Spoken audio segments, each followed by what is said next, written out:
चलो बच्चों, आज हम सीखेंगे क्लास 10 इकाई पहली पाठ दूसरा लक्ष्मी।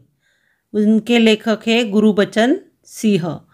परिचय तो सुप्रसिद्ध कहानीकार गुरुबचन सिंह जी ने साहित्य के अनेक क्षेत्रों में मुक्त लेखन किया है।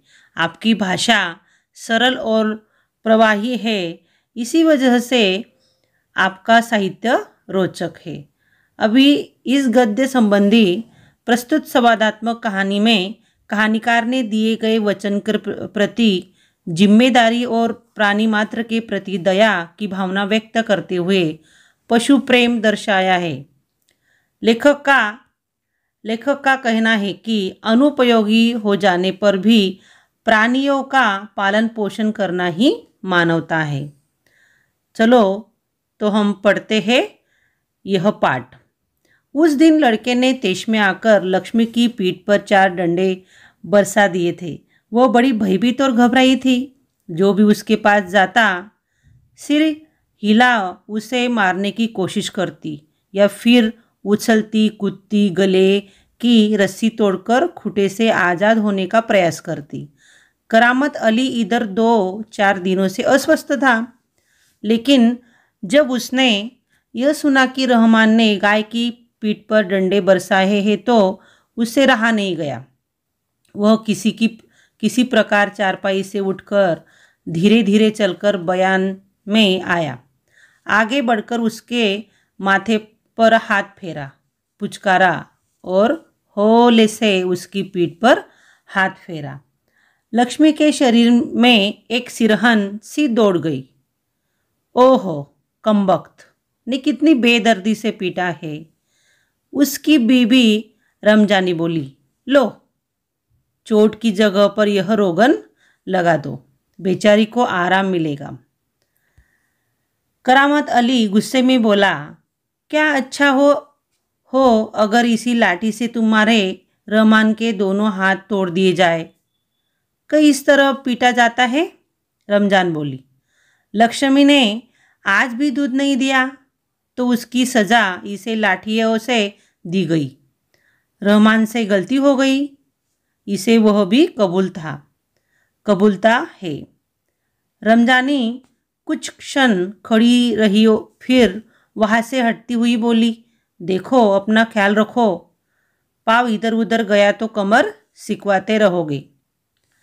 करामत अली ने फिर प्यार से लक्ष्मी की पीठ सहलाई, मुँह में बड़बड़ाया, माफ़ कर लक्ष्मी, रहमान बड़ा मूर्ख है। उम्र के साथ तू भी बुढ़ा गई है। डेयरी फार्म के डॉक्टर ने तो पिछली बार ही कह दिया था यह तेरा आखिरी बरस है। लक्ष्मी शांत खड़ी अपने जख्मों पर तेल लगवाती रही। वह करामत अली के मित्र ज्ञान सिंह की निशानी थी। ज्ञान सिंह और करामत अली एक दूसरे के पड़ोसी तो थे ही, वे कारखाने में भी एक विभाग में काम करते थे। प्रायः एक साथ ड्यूटी पर जाते और एक साथ ही घर लौटते। ज्ञान सिंह को मवेशी पालने का बहुत शौक था। प्रायः उसके घर के दरवाजे पर भैंस या गाय बंधी रहती। 3 बरस पहले उसकी एक जर्सी गाय खरीदी थी उसने। उसका नाम उसने लक्ष्मी रखा था।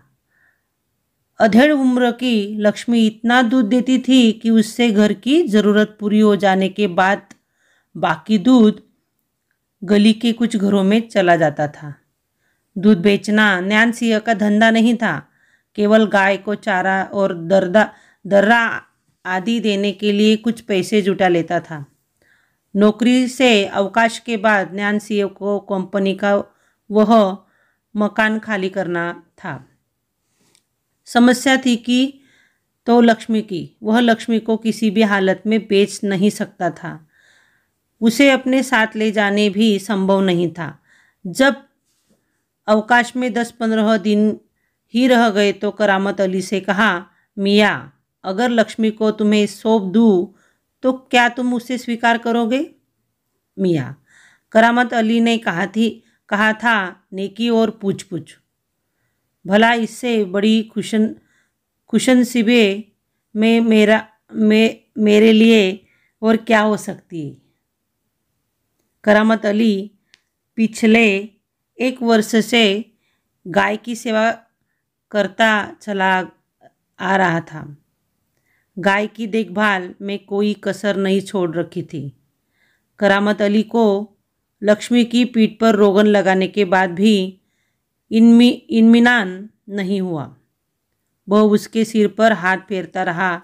लक्ष्मी स्थिर खड़ी उसकी ओर जिज्ञासापूर्ण दृष्टि से देखती रही। करामत अली को लगा कि जैसे लक्ष्मी कहना चाहती हो, यदि मैं तुम्हारे काम नहीं हूँ तो मुझे आज़ाद कर दो, मैं यह घर छोड़कर कहीं चली जाऊंगी। करामत अली ड्यूटी पर जाने की तैयारी में था। तभी रमजानी बोली, रहमान के अब्बा, अगर लक्ष्मी दूध नहीं देगी तो इसका क्या करोगे? क्या करेंगे? क्या खूंटे से बांधकर हम इसे खिलाते पिलाते रहेंगे? जानवर है, बंधा है तो इसे खिलाना पिलाना तो पड़ेगा ही। जानते हो, इस महंगाई के ज़माने में सिर्फ ज़्यादा चारा देने में ही 300-350 महीने का खर्चा है। सो तो है। कहते हुए करामत अली आगे कुछ नहीं बोला। घर से निकलकर कारखाने की तरफ हो लिया। रास्ते में वो रमजानी की बात पर विचार कर रहा था। लक्ष्मी अगर दूध नहीं देगी तो इसका क्या करेंगे? यह ख्याल तो उसके मन में आया ही नहीं था। एक समय ऐसा भी आ सकता है कि गाय को घर के सामने खूंटे से बांधकर मुख में खिलाना भी बढ़ सकता है। उसके साथी नईम ने उसे कुछ परेशान देखा तो पूछा, करामत मियाँ, क्या बात है? बड़े परेशान नजर आते हो। खैरियत तो है? ऐसी कोई विशेष बात नहीं है, कुछ तो होगा। क्या बताऊँ? गाय ने दूध देना बंद कर दिया है, बूढ़ी हो गई है, बैठकर खिलाना पड़ेगा, और इस ज़माने में गाय भैंस पालने का खर्चा, इसमें परेशान होने की क्या ज़रूरत है? गाय बेच दो। करामत अली ने होका भरती हुए कहा, हाँ, परेशानी से छुटकारा पाया जा सकता है। बहुत आसान तरीका है, लक्ष्मी को बेच दिया जाए। वह नईम के पास से हटकर अपने काम में जुट गया। करामत अली रात का गया सवेरे कारखाने से घर लौटा। रात की ड्यूटी से घर लौटने पर ही वह लक्ष्मी को धोता था। घर में घुसते ही उसने रमजानी से पूछा, क्या लक्ष्मी को अभी तक चारा नहीं दिया? रमजानी बोली, रहमान से कहा तो था, तुम दोनों की मर्जी होती तो गाय को अब तक चारा मिल चुका होता। अगर वह दूध नहीं दे रही तो क्या तू उसे भूखा रखोगे? कहते हुए करामत कटा हुआ पुआल, खली और दर्रा आदि ले जाकर लक्ष्मी के लिए सानी तैयार करने लगा। लक्ष्मी उतावली सी तैयार हो रही सानी मुँह मारने लगी। गाय को सानी देकर करामत अली उसकी पीठ देखने लगा। रोगन ने अच्छा काम किया था, दाग कुछ हल्के पड़ गए थे। 10-15 दिनों से यो ही चल रहा था। एक दिन जब करामत अली ने पुआल लाने के लिए रमजानी से पैसे मांगे तो वो बोली, मैं कहाँ से पैसे दूँ? पहले तो दूध की बिक्री के पैसे मेरे पास जमा रहते थे, उनमें से देती थी, अब कहाँ से दूँ? लो, यह राशन के लिए कुछ रुपए रखे थे। कहते हुए रमजानी ने संदूकची में से 20 का नोट निकालकर उसे थमाते हुए कहा, इससे लक्ष्मी का राशन ले आओ। ठीक है, इससे लक्ष्मी को 2-4 दिन निकल जाएंगे। आखिर इस तरह कब तक चलेगा? रमजानी दुखी स्वर में बोली, तुम इसे खुला छोड़कर आजमा कर तो देखो। कहते हो तो ऐसा करके देख लेंगे। दूसरे दिन रहमान सवेरे 8-9 बजे के करीब लक्ष्मी को इलाके से बाहर जाने नाला बहता है, जहाँ झाड़ झंखाड़ और कहीं धूप के कारण जमीन हरी नजर आती है, छोड़ आया ताकि वह घास इत्यादि खाकर अपना कुछ पेट भर ले। लेकिन माँ बेटे को यह देखकर आश्चर्य हुआ कि लक्ष्मी 1-1.5 घंटे के बाद घर के सामने खड़ी थी।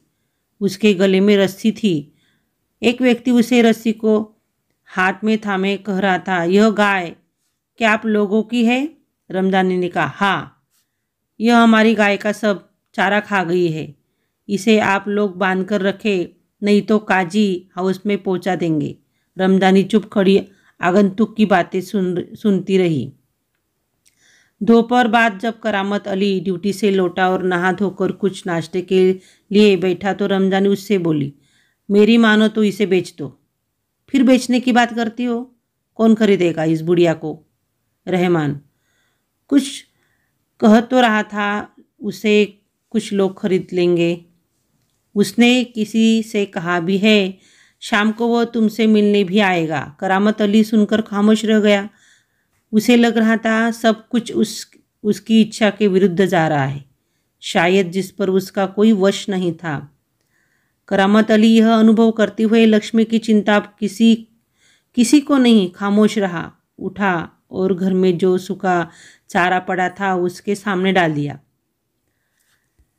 लक्ष्मी ने चारों को सूंघा और फिर उसकी तरफ निराशापूर्ण आंखों से देखने लगी, जैसे कहना चाहती हो, मालिक यह क्या, आज क्या मेरे फाकने को यह सूखा चारा ही है?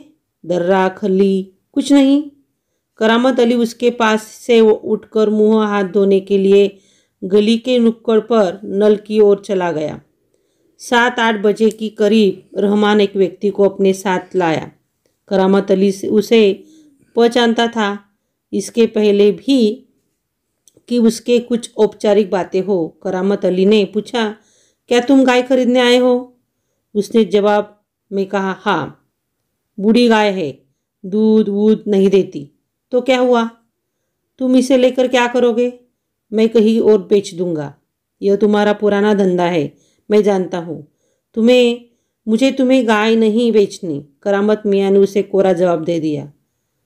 रमजानी करामत के चेहरे के भाव भागती हुई बोली, क्या यह भी कोई तरीका है?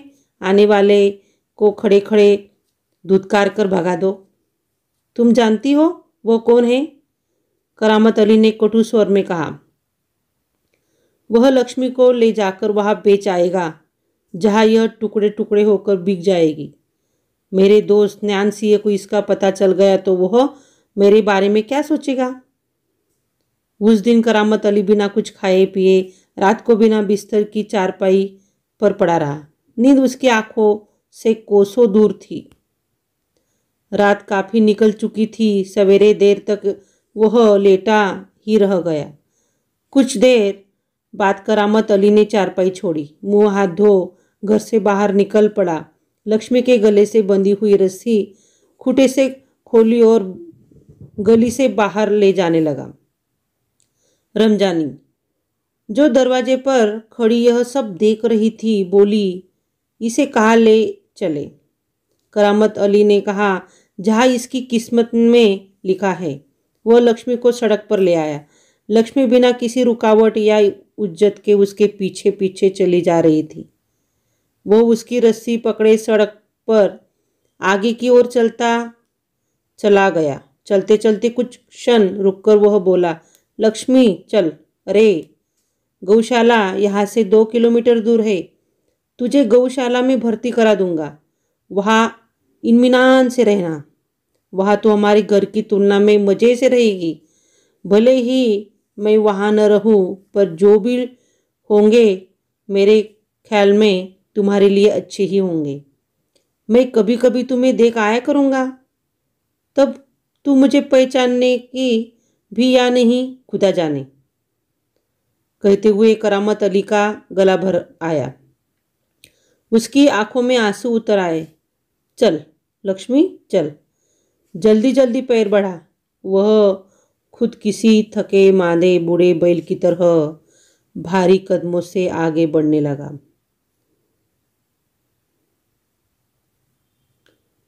यहाँ पे शब्द संसार मुहावरे भी दिए गए हैं।